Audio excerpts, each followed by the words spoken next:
नमस्कार। विज्ञान, प्रौद्योगिकी, आविष्कार और नवाचार की खबरों के कार्यक्रम ज्ञान विज्ञान में आपका स्वागत है। आज के इस अंक में हम बात करेंगे COP26 में जलवायु संरक्षण पर भारत की ओर से पंचामृत के रूप में किए गए 5 वादों की। बताएंगे किफायती और स्थायी हाइड्रोजन उत्पादन के लिए भारतीय शोधकर्ताओं ने विकसित किया नए तरह का रिएक्टर।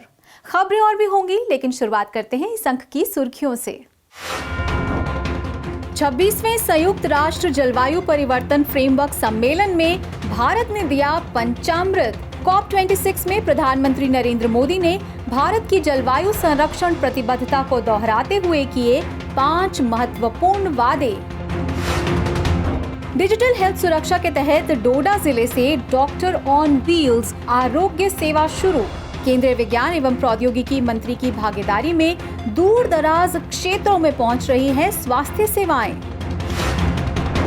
स्थायी और किफायती हाइड्रोजन उत्पादन के लिए बड़े पैमाने का रिएक्टर विकसित। भारत के राष्ट्रीय हाइड्रोजन अभियान को बल देगा नैनो विज्ञान एवं प्रौद्योगिकी संस्थान का ये नवाचार। और विज्ञान और प्रौद्योगिकी की सहायता से जीवन में बदलाव ला रहा है पर्पल रेवोल्यूशन। भारतीय अरोमा इंडस्ट्री को विश्व स्तर पर प्रतिस्पर्धी बना रहा है CSIR का अरोमा मिशन।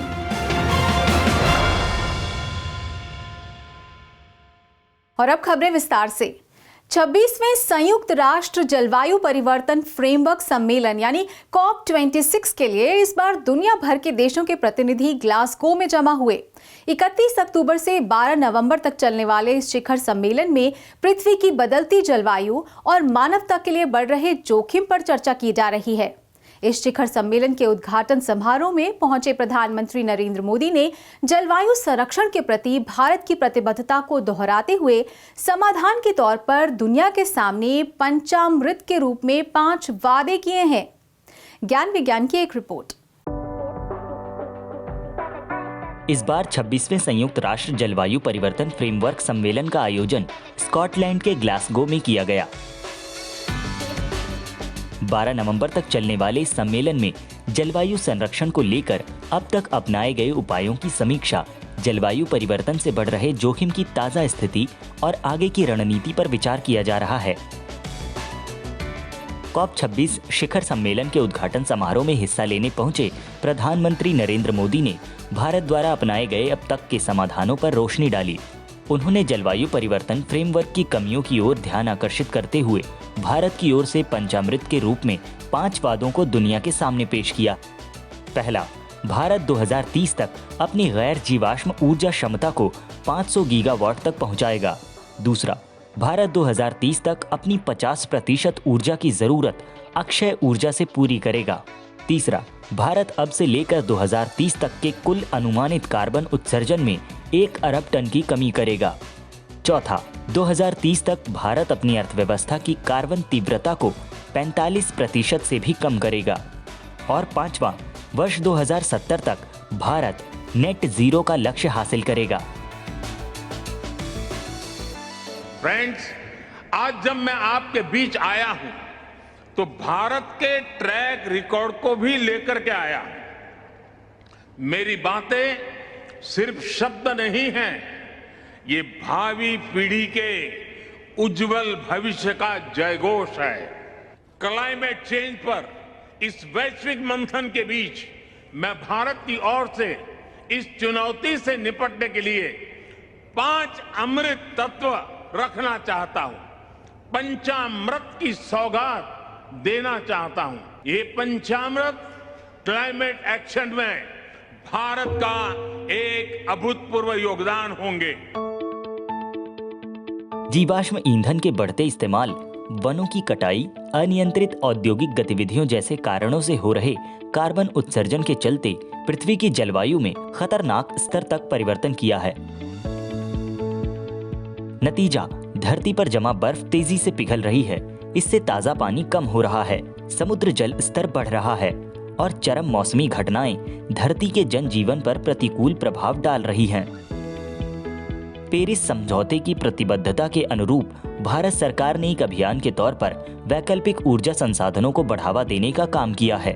भारतीय वैज्ञानिक इस दिशा में तेजी से काम कर रहे हैं। जो देश के साथ साथ पूरी मानवता को फायदा पहुंचा सकते हैं। इसी कड़ी में भारतीय अंतरिक्ष अनुसंधान संगठन इसरो जल्द ही एक सौर ऊर्जा कैलकुलेटर एप्लीकेशन भी तैयार करने वाली है, जो दुनिया भर में किसी भी क्षेत्र की सौर ऊर्जा क्षमता को माप सकता है। COP26 शिखर सम्मेलन के त्वरित प्रौद्योगिकी नवाचार और तैनाती सत्र में बोलते हुए प्रधानमंत्री ने इसकी भी घोषणा की। मैं आज ये भी जानकारी देना चाहता हूं कि हमारे स्पेस एजेंसी इसरो विश्व को एक सोलर कैलकुलेटर एप्लीकेशन देने जा रही है। इस कैलकुलेटर से सैटेलाइट डेटा के आधार पर विश्व की किसी भी जगह की सोलर पावर पोटेंशियल मापी जा सकेगी। यह एप्लीकेशन सोलर प्रोजेक्ट्स का लोकेशन डिसाइड करने में उपयोगी होगा एवं इससे one sun, one world, one grid को भी मजबूती मिलेगी। पूरी दुनिया में सौर ऊर्जा को जीवाश्म ईंधन के सबसे बेहतर और स्थायी विकल्प के रूप में देखा जा रहा है। इसरो का यह प्रयास भारत की ओर से दी गई one sun, one world and one grid परिकल्पना को मजबूत करेगा। अक्षय ऊर्जा के क्षेत्र में भारत की ओर से किए जा रहे उल्लेखनीय प्रयास धरती के पर्यावरण को बचाने में अग्रणी भूमिका निभा सकते हैं, जो कि इस ग्रह को बचाने के लिए समय की जरूरत है।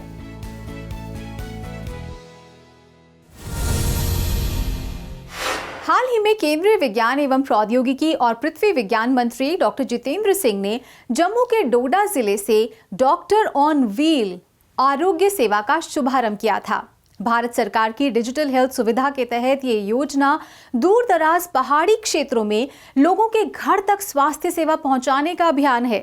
डोडा जिले के गंदो से शुरू की गई इस सेवा ने अब आसपास के क्षेत्रों में लोगों को राहत पहुंचाने का काम शुरू कर दिया है। एक रिपोर्ट। डिजिटल हेल्थ केयर सुविधा अब हर नागरिक तक स्वास्थ्य सेवा पहुंचाने में मददगार बन रही है।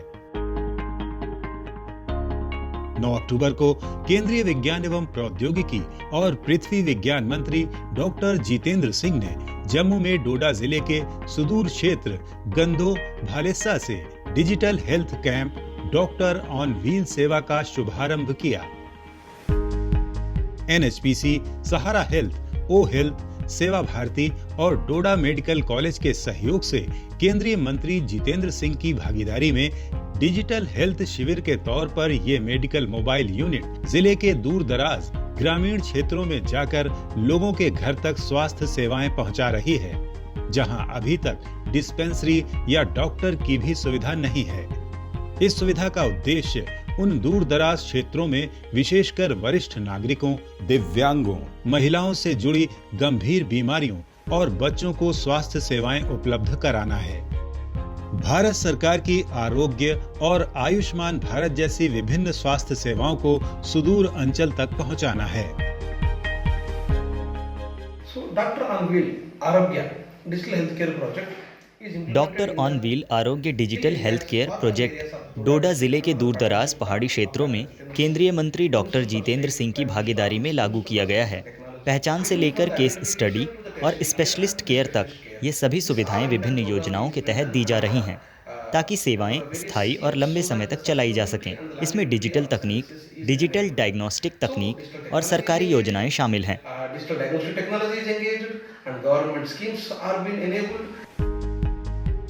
मोबाइल हेल्थ कैंप पहचान, पहुंच, जांच, परीक्षण और उपचार 5 बिंदुओं पर आधारित सेवा है।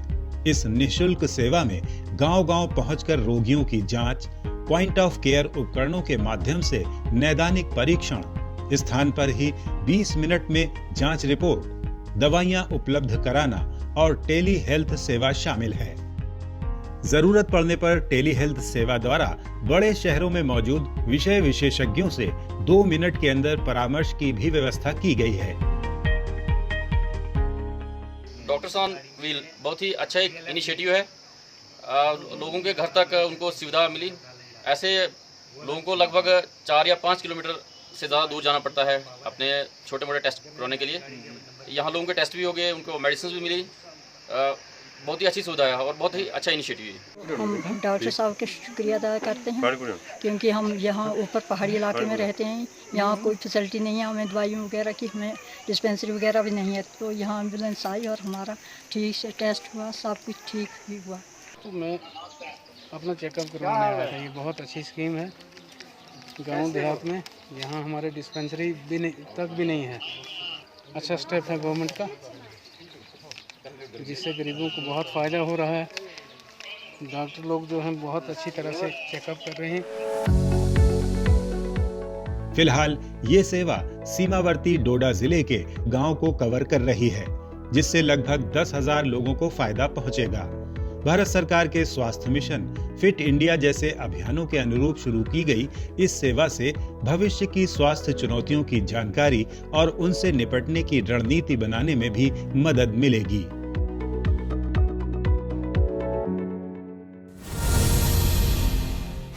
मोहाली स्थित नैनो विज्ञान एवं प्रौद्योगिकी संस्थान के वैज्ञानिकों ने हाइड्रोजन उत्पादन के लिए एक बड़े पैमाने का रिएक्टर विकसित किया है। ये रिएक्टर सूर्य के प्रकाश और पानी का उपयोग कर हाइड्रोजन उत्पादन को किफायती बना सकता है। विज्ञान एवं प्रौद्योगिकी विभाग के संस्थान का ये नवाचार भारत के नेशनल हाइड्रोजन मिशन को बल देकर अक्षय ऊर्जा उत्पादन लक्ष्य में मददगार हो सकता है। ज्ञान विज्ञान की एक रिपोर्ट।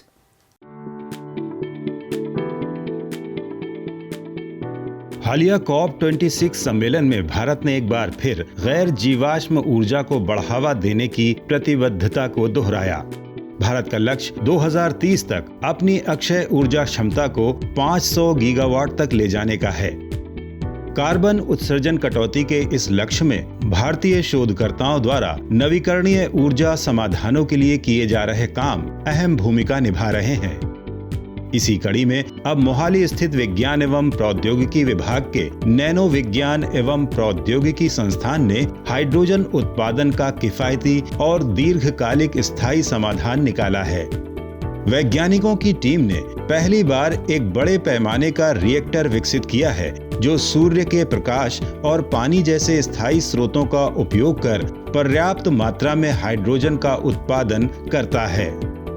DST की नैनो मिशन NATDP परियोजना के समर्थन से विकसित इस प्रोटोटाइप रिएक्टर में आसानी से उपलब्ध कार्बन नाइट्राइट रसायन का उत्प्रेरक के रूप में इस्तेमाल कर 8 घंटे में लगभग 6 लीटर हाइड्रोजन का उत्पादन किया जा सकता है। Currently, hydrogen is produced by using the electrolysis process, which use वर्तमान में हाइड्रोजन का उत्पादन इलेक्ट्रोलिसिस का उपयोग कर किया जाता है, जिसमें स्रोत के रूप में पवन और सौर ऊर्जा का उपयोग होता है। हमने इस प्रक्रिया में सूर्य और उपलब्ध पानी जैसे अक्षय ऊर्जा स्रोतों और कार्बन नाइट्राइट से बनी एक ऑर्गेनिक सेमीकंडक्टर का उपयोग हाइड्रोजन उत्पादन के लिए किया है। यह इस साल रसायन विज्ञान के क्षेत्र में आर्गेनो कैटालिसिस के लिए दिए गए नोबेल पुरस्कार को एक भेंट है। हम यहाँ हाइड्रोजन के उत्पादन के लिए आर्गेनो फोटो कैटालिसिस का उपयोग कर रहे हैं।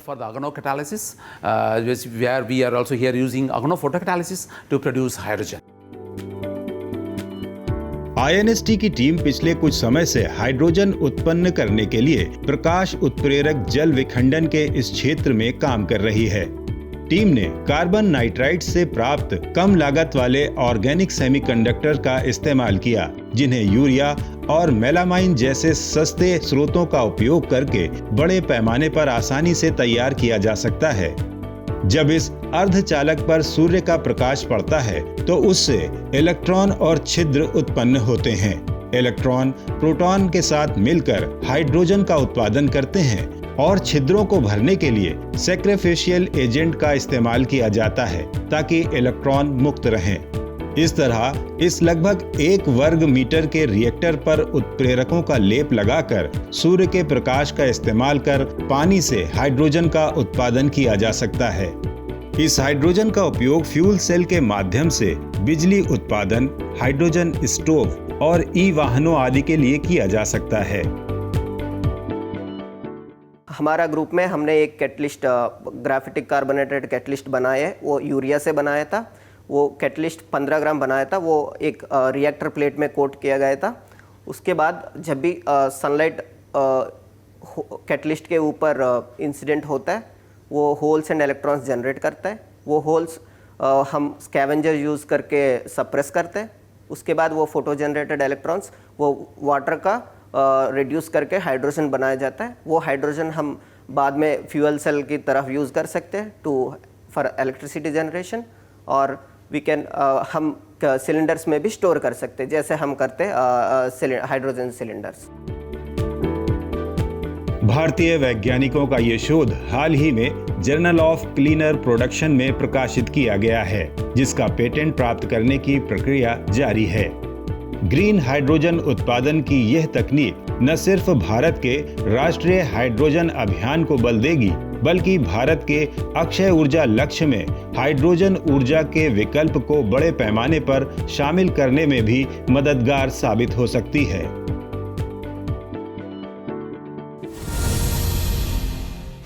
विज्ञान और प्रौद्योगिकी के माध्यम से जीवन में बदलाव का प्रमुख उदाहरण बन रहा है CSIR का एरोमा मिशन। खासकर जम्मू कश्मीर में इस मिशन के तहत पर्पल रेवोल्यूशन ने किसानों की आर्थिक स्थिति सुधारने में काफी मदद की है। यहाँ के किसान बड़ी तादाद में अब लैवेंडर की खेती कर रहे हैं। किसानों के साथ साथ ये मिशन भारतीय एरोमा इंडस्ट्री को विश्व स्तर पर प्रतिस्पर्धी बना रहा है। एक रिपोर्ट। वैज्ञानिक तथा औद्योगिक अनुसंधान परिषद ने एक मिशन के तौर पर औषधि और सुगंधित पौधों की खेती को बढ़ावा देने की शुरुआत की थी।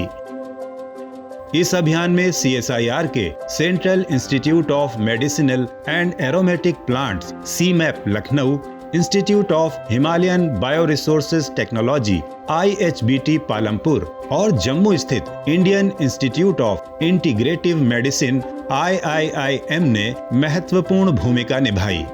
इसके तहत देश के कई पहाड़ी क्षेत्रों में अरोमा मिशन को बढ़ावा दिया गया। इनमें सबसे उल्लेखनीय है जम्मू कश्मीर में आया पर्पल रेवोल्यूशन। CSIR IIIM ने गैर पारंपरिक सुगंधित पौधों के रूप में लेवेंडर की खेती को कश्मीर में आधार दिया और शोध द्वारा इस क्षेत्र के लिए बेहतर प्रजातियां तैयार की। इस सुगंधित पौधे की उपयोगिता को देखते हुए साल 2010 में इसे जम्मू के ठंडे क्षेत्रों में लाने पर विचार किया गया। लेवेंडर मूल रूप से यूरोप की प्रजाति है, जिसे ठंडी जलवायु वाले क्षेत्र में बंजर भूमि पर भी कम सिंचाई के साथ उगाया जा सकता है और इसके फूल से निकलने वाले जरूरी तेल की पूरी दुनिया में मांग है, जो 10,000 रुपए प्रति लीटर तक बिकता है। इस तेल का उपयोग अगरबत्ती, साबुन, फ्रेशनर आदि बनाने में किया जाता है। साल 2018 में औपचारिक रूप से जम्मू के डोडा जिले में लेवेंडर खेती के लोकप्रियकरण की शुरुआत की गई। पहाड़ी ढलानों पर पारंपरिक खेती करने वाले किसानों को लेवेंडर के पौधे उपलब्ध कराए गए।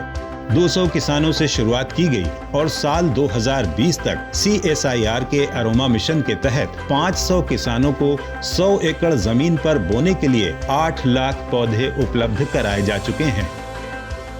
CSIR किसानों को सिर्फ प्रोत्साहित ही नहीं कर रहा, बल्कि अरोमा मिशन के तहत किसानों को बेहतर प्रजातियां उपलब्ध कराना, सुगंधित तेल निकालने के लिए संयंत्रों की स्थापना और निकाले गए तेल को बेहतर बाजार उपलब्ध कराने का भी काम कर रहा है। 2018 से 2020 के बीच इस क्षेत्र में किसानों ने लगभग 80 लाख रुपए की कीमत के 800 लीटर लेवेंडर तेल का उत्पादन किया। नतीजा, छोटे सीमांत किसान जिन्हें अपनी जमीनों से ना के बराबर आय होती थी, अब लेवेंडर की खेती से 1 एकड़ में 2.5 से 3.5 लाख तक की आय प्राप्त कर रहे हैं। CSIR की प्रयोगशालाओं द्वारा उपलब्ध कराई गई कृषि तकनीक और ढांचागत व्यवस्था ने तेजी से इन दुर्गम क्षेत्रों के जनजीवन को बदलने का काम किया है। पर्पल क्रांति के तौर पर अब जम्मू और कश्मीर के लगभग सभी 20 जिलों में लेवेंडर की खेती की जा रही है। CSIR के अरोमा मिशन के तहत इस वक्त लगभग 6000 हेक्टेयर में महत्वपूर्ण औषधि और सुगंधित पौधों की खेती की जा रही है और पिछले 2 वर्षों में इस मिशन ने ग्रामीण रोजगार में महत्वपूर्ण वृद्धि की है और 500 टन से ज्यादा जरूरी तेल का उत्पादन किया है। अरोमा मिशन पर्पल रेवोल्यूशन विज्ञान और प्रौद्योगिकी के माध्यम से जीवन में बदलाव लाने का एक सटीक उदाहरण बन रहा है और आत्मनिर्भर भारत निर्माण में सहायक साबित हो रहा है।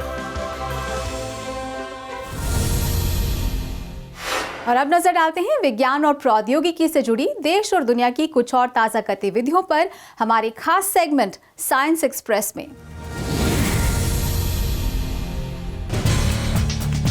केंद्रीय विज्ञान एवं प्रौद्योगिकी और पृथ्वी विज्ञान मंत्री डॉक्टर जितेंद्र सिंह ने हाल ही में मोहाली स्थित राष्ट्रीय कृषि खाद्य जैव प्रौद्योगिकी संस्थान में सुपर कंप्यूटिंग सुविधा का शुभारंभ किया। पुणे स्थित सीडैक की भागीदारी में राष्ट्रीय कंप्यूटिंग मिशन के अंतर्गत स्थापित उन्नत 650 टेराफ्लॉप्स सुपर कंप्यूटिंग की ये सुविधा telemedicine, digital health, big data और अन्य प्रौद्योगिकी के क्षेत्र में काम कर रहे 75 अभिनव स्टार्टअप्स के लिए एक सुविधा प्रदाता के रूप में काम करेगी।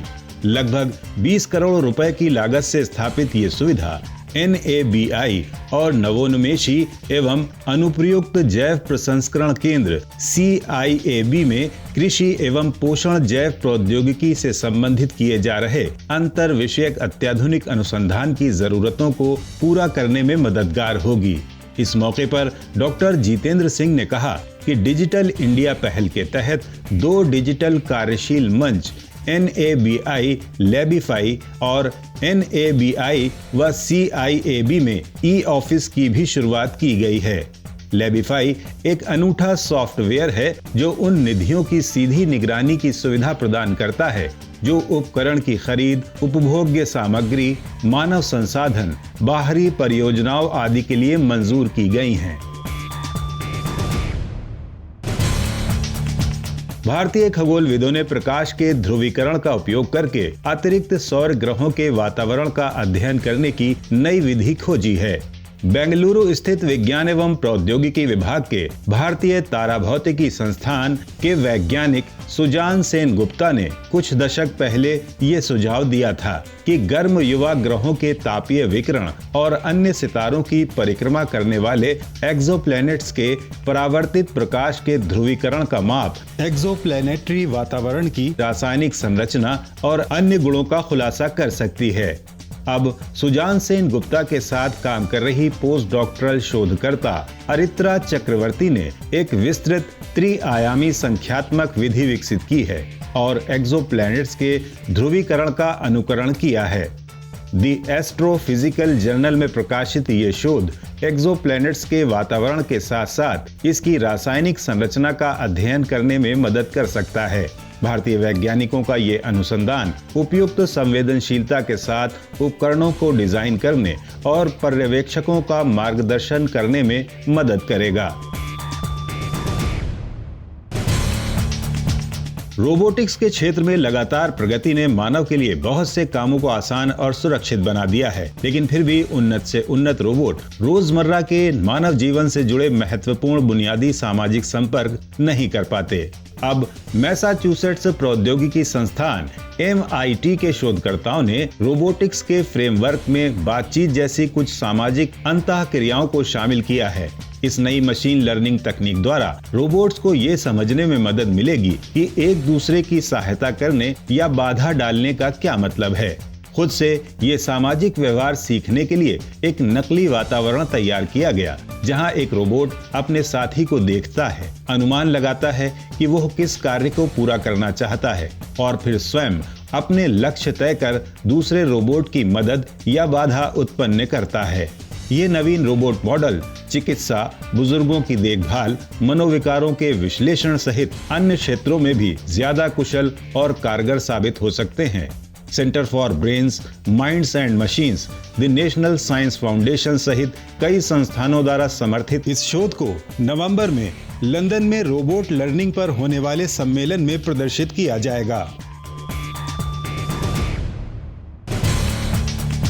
पहले की तुलना में अब इंसान की लंबाई तेजी से बढ़ रही है और वह कम उम्र में जवान हो रहे हैं। अंतर्राष्ट्रीय वैज्ञानिकों के एक दल ने इसके पीछे के कारणों का पता लगाने का दावा किया है। Cambridge University, Queen Mary University, Bristol University, Michigan University और वंडरबिल्ट यूनिवर्सिटी के इस संयुक्त शोध के मुताबिक इंसान के ब्रेन में मौजूद खास तरह का रिसेप्टर इसके लिए जिम्मेदार होता है। यह रिसेप्टर इंसान में उन हार्मोन्स को कंट्रोल करता है जो शरीर की लंबाई और सेक्सुअल मैच्योरिटी में अहम रोल अदा करता है।